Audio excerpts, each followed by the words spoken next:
Shalom, kami dari kelompok 4 akan menyanyikan buku ND HKBP nomor 251 yang berjudulkan Namona Hidup. Selamat menyaksikan.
Kami dari kelompok 4 akan mempresentasikan buku ND HKBP nomor 251 ayat 1 sampai 8. Selamat menyaksikan. Identitas lagu. Lagu ini berjudul Namona Hidup dalam bahasa Batak dan yang telah menang dalam bahasa Indonesia. Merupakan terjemahan dari bahasa Jerman Gelob sei Gott im Osten Throne, karya Melchior Fulvius tahun 1609. Lagu ini kemudian terdapat dalam buku ND HKBP nomor 201 dan buku logo nomor 138. Lagu ini terdiri dari 8 ayat dan dinyanyikan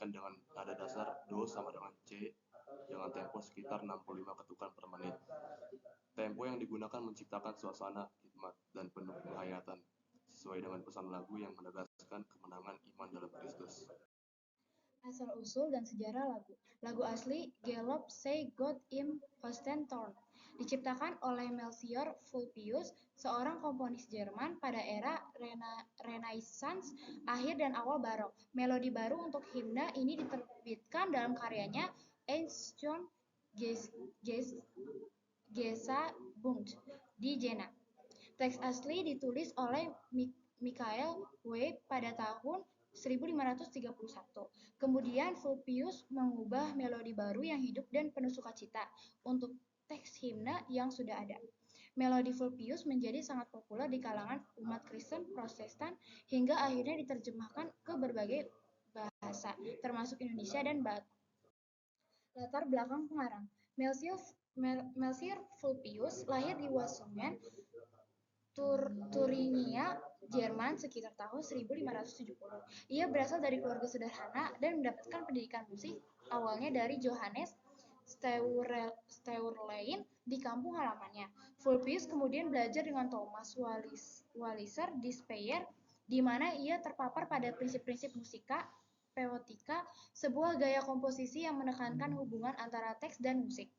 Vulpius memegang posisi sebagai guru bahasa Latin dan kantor pemimpin paduan suara di Schlesingen, dan kemudian dari tahun 1596 hingga kematiannya pada 1615 di Weimar. Konteks historis lagu. Era pasca reformasi, lagu ini muncul dalam konteks perkembangan musik gereja Protestan pasca reformasi, di mana partisipasi jemaat melalui nyanyian himne berbahasa Jerman menjadi sangat penting. Himne ini berakar pada tradisi Paskah yang merayakan kebangkitan Kristus, memberikan pesan pengharapan dan kemenangan bagi umat percaya. Melodi yang mudah dinyanyikan berkontribusi pada penyebaran himne ini di kalangan umat Kristen Protestan di seluruh dunia, termasuk Indonesia. Analisis lirik. Lagu Namo Nangido secara kuat menegaskan tema kemenangan akhir bagi orang-orang percaya. Kemenangan ini bukan sekedar kemenangan duniawi, melainkan kemenangan yang diperoleh melalui iman kepada Yesus Kristus. Lagu ini menggambarkan pengharapan akan kehidupan kekal di surga, di mana orang-orang yang setia akan menerima mahkota kehidupan dan persekutuan abadi dengan Tuhan. Lagu ini menegaskan bahwa kemenangan sejati orang percaya terletak pada Kristus. Ini mencakup kemenangan atas dosa, kematian, dan segala kuasa kegelapan.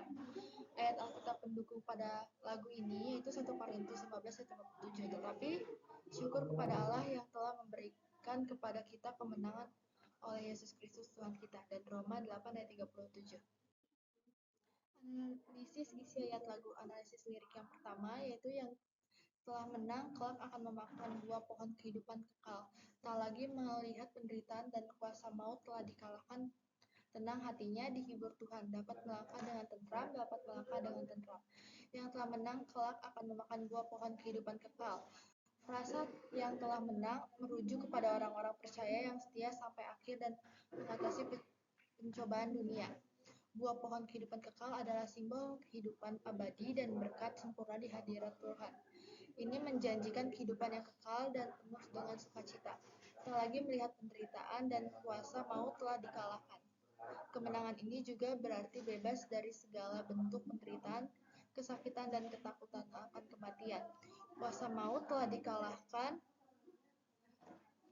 mengacu pada kemenangan Kristus atas maut melalui kebangkitannya yang juga menjadi jaminan bagi kemenangan orang percaya atas kematian.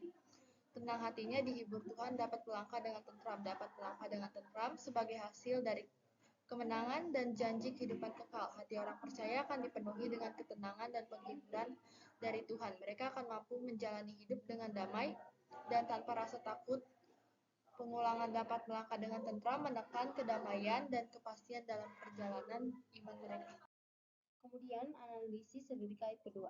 Yang telah menang tak akan merasakan sengsara maut kedua kalinya, dan kita akan memandang wajahnya di rumah Bapa di surga yang tenang, akan bersama Tuhan Allahnya dan saudaranya yang telah menang. Yang telah menang tak akan merasakan sengsara maut kedua kalinya. Maut kedua dalam teknologi Kristen sering merujuk pada hukuman kekal atau pemisahan abadi dari Tuhan. Janji ini menegaskan bahwa orang percaya yang menang tidak akan mengalami hukuman kekal. Kematian fisik hanyalah gerbang menuju kehidupan yang kekal. Dan kita akan memandang wajahnya di rumah Bapa di surga yang tenang. Ini adalah gambaran intim tentang persekutuan dengan surga, memandang wajahnya, menunjukkan hubungan yang dekat dan langsung dengan Bapa Allah. Rumah Bapa di surga yang telah tenang, menggambarkan tempat kediaman yang penuh damai dan sukacita kebersamaan dengan Tuhan, yang akan bersama Tuhan Allahnya dan saudaranya yang telah menang. Kemenangan tidak hanya membawa kita dekat dengan Tuhan, tetapi juga dalam persekutuan dengan sesama orang percaya yang telah menang. Pengulangan dan saudaranya yang telah menang menekankan persatuan dan kebersamaan dalam kemuliaan. Analisis lirik ketiga. Yang telah menang kelak akan menerimanya, makanan kehidupan di surga.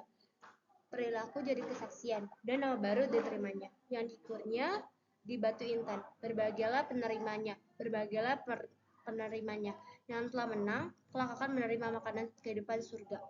Makanan kehidupan di surga bisa diartikan sebagai pemeliharaan rohani yang sempurna dan berkelanjutan dari Tuhan, yang memberi kepuasan dan kekuatan abadi. Ini melampaui kebutuhan fisik duniawi. Perilakunya jadi kesaksian dan nama baru diterimanya yang diukirnya di batu intan. Kehidupan orang percaya yang menang menjadi kesaksian bagi orang lain tentang kasih dan kuasa Tuhan. Nama baru melambangkan identitas baru dan hubungan yang lebih dalam dengan Tuhan. Diukirnya di batu intan, menunjukkan bahwa nama ini kekal berharga dan tidak pernah hilang. Ini juga bisa merujuk pada nama yang tertulis dalam kitab kehidupan. Berbahagialah penerimanya. Penegasan ini menekankan kebahagiaan dan sukacita yang tak terlukiskan bagi mereka yang penerima berkat-berkat ini. Analisis isi ayat lagu, yaitu lirik ayat keempat. Yang telah menang akan dapat melihat aku memimpin manusia, dan kepadanya juga kuserahkan kuasa bagi yang telah menang. Diremukkannya semua lawannya, musuhku tunduk dibuatnya, tunduk dibuatnya. Yang telah menang akan dapat melihat aku memimpin manusia. Aku di sini merujuk kepada Yesus Kristus. Orang percaya yang menang akan melihat dan memahami bagaimana Kristus memerintah dan memimpin umat manusia, dan kepadanya juga kuserahkan kuasa bagi yang telah menang. Kristus menjanjikan bahwa mereka yang menang akan berbagai dalam kuasa otoritasnya. Diremukkannya semua lawannya, musuhku tunduk dibuatnya, pemenang akan turut serta dalam kemenangan Kristus atas segala kekuatan jahat dan musuhmu. Pengulangan musuhku tunduk dibuatnya menekankan kepastian dan totalitas kemenangan. Ayat 5. Yang telah menang kelak akan menerima pakaian putih jubah yang kekal, namanya tidak akan dihapuskan dari pustaka hidup yang bakal. Dengan Tuhanku membicarakan teman-temanku yang telah menang kelak akan menerima pakaian putih jubah yang kekal. Pakaian putih adalah simbol kesucian, kebenaran, dan kemenangan rohani. Jubah yang kekal menunjukkan bahwa status ini abadi dan tidak akan pernah berakhir. Namanya tidak akan dihapuskan dari pustaka hidup yang bakal, atau kitab kehidupan berisi nama-nama orang yang diselamatkan. Dengan Tuhanku membicarakan teman-teman yang telah menang, ini menggambarkan persekutuan yang akrab dan indah dengan Tuhan, di mana orang percaya berbicara tentang sesama saudara seiman yang juga telah meraih kemenangan. Ini menuju kepada perhatian Tuhan terhadap komunitas orang percaya. Yang telah menang menjadi soko guru di bait suci rumah Bapakku, dan di dalamnya tinggallah Tuhanku. Menjunjung tinggi nama Bapakku, akan kuukir juga namaku. Kujunjung tinggi di surgamu, yang telah menang menjadi soko guru di bait suci rumah Bapakku. Soko guru atau tiang utama adalah elemen penting dalam sebuah bangunan yang memberikan kekuatan dan dukungan. Ini menyeratkan bahwa para pemenang akan menjadi bagian yang kokoh dan terhormat dalam kerajaan Allah. Bait bait suci rumah Bapakku. Dan di dalamnya tinggallah Tuhanku menjunjung tinggi nama Bapakku. Kehadiran Tuhan suci ini dan semua yang ada di dalamnya memuliakan nama Bapa. Akan kuukir juga namaku kujunjung tinggi di surgamu, mengukir nama pemenang menunjukkan pengakuan dan penghargaannya. Kujunjung tinggi di surga namamu adalah ekspresi penyembahan dan penghormatan kepada Tuhan di surga. Analisis lirik ayat ke-7. Yang telah menang kelak duduk bersamaku di singgasana kerajaanku, seperti aku di sisi Bapakku. Kemenangannya jadi milikku, bersukacita, berbahagia. Semua orang yang setia, semua orang yang setia. Yang telah menang kelak duduk bersamaku di singgasana kerajaanku. Ini adalah janji yang luar biasa tentang kemuliaan dan otoritas yang akan diberikan kepada mereka yang menang. Duduk bersama Kristus di tahtanya menunjukkan berpartisipasi dalam pemerintahannya. Seperti aku di sisi Bapakku, kemenangannya milikku, sebagaimana Kristus duduk di sisi Bapa setelah kemenangannya.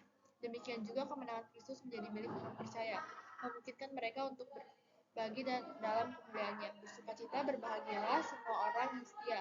Semua orang yang setia. Ayat ini menyerukan sukacita dan berbahagia bagi semua orang yang tetap setia sampai akhir. Lalu analisis lirik ayat yang ke-8. Ya Yesus, tolong agar aku jaya untuk menghadapi semua musuhku, kuasa setan, dunia dan isinya, menggoda aku dalam dosaku. Tetap kupuji Tuhan, namamu kelak di surga di rumahmu. Ya Yesus, tolong agar aku jaya untuk menghadapi semua musuhku. Ini adalah permohonan kepada Yesus untuk memberikan kekuatan dan kemampuan untuk mengatasi segala rintangan dan musuh rohani. Kuasa setan, dunia, dan isinya menggoda aku dalam dosaku. Ayat ini mengakui adanya kekuatan-kekuatan jahat, setan, godaan dari dunia, dan kecenderungan dosa dalam diri yang menjadi tantangan bagi orang percaya. Tetap kepuji Tuhan, namamu kelak di surga di rumahmu. Meskipun menjadi kesulitan, orang percaya bertekad untuk terus memuji Tuhan dan memiliki harapan akan kehidupan kekal di surga di rumah Bapa. Analisis musik. Karakteristik lagu ini memiliki nuansa musik yang khas dengan harmoni paduan suara yang kuat sesuai dengan gaya musik HKBP. Ritme yang penuh semangat mencerminkan sukacita dan kemenangan membangkitkan semangat jemaat saat menyanyikannya. Melodi lagu ini dirancang untuk membangkitkan perasaan, pengharapan, dan keyakinan. Perpaduan antara lirik yang kuat dan melodi yang mengalir menciptakan pengalaman ibadah yang mendalam bagi jemaat. Respons jemaat. Lagu ini sering mendapat respon positif dari jemaat karena kemampuannya untuk menguatkan iman dan pengharapan orang percaya. Dengan lirik yang penuh keyakinan akan pertolongan Tuhan, lagu ini menjadi sumber penghiburan. Fungsi liturgis. Dalam ibadah mingguan, lagu ini dapat dinyanyikan sebagai bagian dari pujian dan penyembahan, khususnya dalam bagian pengakuan iman atau respon terhadap firman Tuhan. Dalam konteks ibadah penghiburan atau pemakaman, lagu ini memberikan ketenangan bagi keluarga yang berduka dengan pesan tentang kebangkitan Kristus. Lagu ini juga sering disebut atau digunakan dalam perayaan Paskah, kenaikan Yesus Kristus, dan acara perayaan gereja lainnya yang memiliki tema kemenangan Kristus. Resonansi jemaat. Buku ND HKBP nomor 251 yang berjudul Namo Nangido cukup dikenal di kalangan jemaat HKBP dan menjadi bagian penting dari tradisi ibadah mereka, khususnya dalam acara-acara gereja atau perayaan rohani tertentu. Lagu ini sering diapresiasi karena keindahannya yang sederhana namun mendalam, berbicara tentang kesetiaan Tuhan yang tidak pernah meninggalkan umatnya dalam berbagai kondisi kehidupan yang sulit. Generasi tua mungkin lebih mengaitkannya dengan tradisi dan pengajaran gereja, sementara generasi muda cenderung lebih mencari relevansi dan makna pribadi dalam lirik lagu ini. Kesimpulan teologis. Lirik lagu menekankan bahwa melalui Tuhan, umat percaya memperoleh kemenangan atas dosa dan kematian, mencerminkan keyakinan akan keselamatan dalam Kristus. Lagu ini mengungkapkan harapan akan kehidupan kekal bersama Tuhan, sejalan dengan janji Alkitab tentang kehidupan setelah kematian bagi orang percaya. Liriknya menunjukkan sikap penyerahan diri dan kepercayaan penuh kepada Tuhan sebagai sumber kekuatan dan kemenangan dalam hidup sehari-hari. Relevansi di masa kini. Tema kemenangan dalam lagu ini memperkuat iman jemaat HKBP saat menghadapi tantangan kehidupan modern. Penghiburan. Lagu ini memberikan penghiburan dan harapan di tengah ketidakpastian dan makanan hidup sehari-hari. Sebagai bagian dari warisan HKBP, lagu ini memperkuat identitas budaya dan spiritual jemaat. Pesan lagu mendorong jemaat untuk hidup dengan integritas dan kesetiaan sebagai persiapan kehidupan kekal. Lagu ini memperkuat ikatan persekutuan di antara jemaat melalui pengalaman ibadah bersama. Di tengah perubahan zaman yang cepat dan tantangan global yang kompleks, tema kemenangan dan pengharapan dalam lagu ini tetap relevan bagi jemaat HKBP. Lagu Namo Nang Ido bukan hanya sekedar lagu pujian, tapi juga penyataan teologis yang kuat dan relevan bagi